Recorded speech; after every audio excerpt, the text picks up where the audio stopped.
So this is a linear algebra book that you can use to learn linear algebra. However, I don't think it's for beginners. I think that this is better suited for someone who already knows how to write proofs or is learning how to write proofs.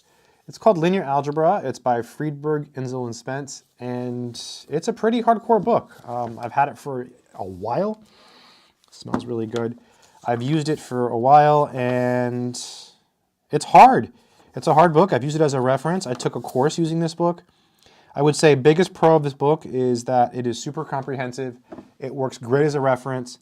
And I mean, it has everything, so it's comprehensive. It's got a lot of stuff. The proofs are all correct. I haven't really found any mistakes in this book. Biggest con of the book, the way it's written, it is, I mean, it's a rigorous math book. I don't know. I had a hard time with this book when I used it. But at the same time, I haven't been able to find another linear algebra book that's perhaps as nice as this one for what this has. Like there's some that are like better for beginners. Like the one by Anton is perhaps better for beginners.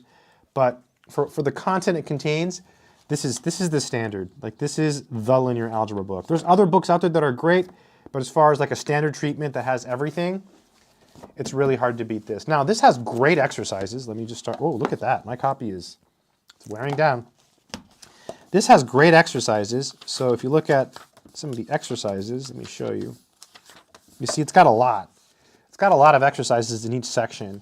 Some of the sections have even more exercises in this. So let's go back up here.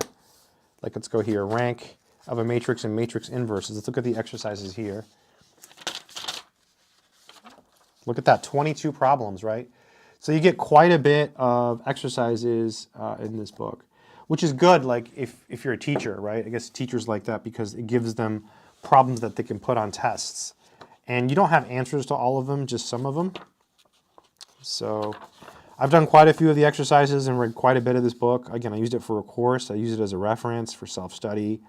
I have like a serious love-hate relationship with this book because I had a really hard time in the course. I think I got an A-. I did, not an A, an A- in the linear algebra class that I took with this course, which was a proof-based linear algebra class.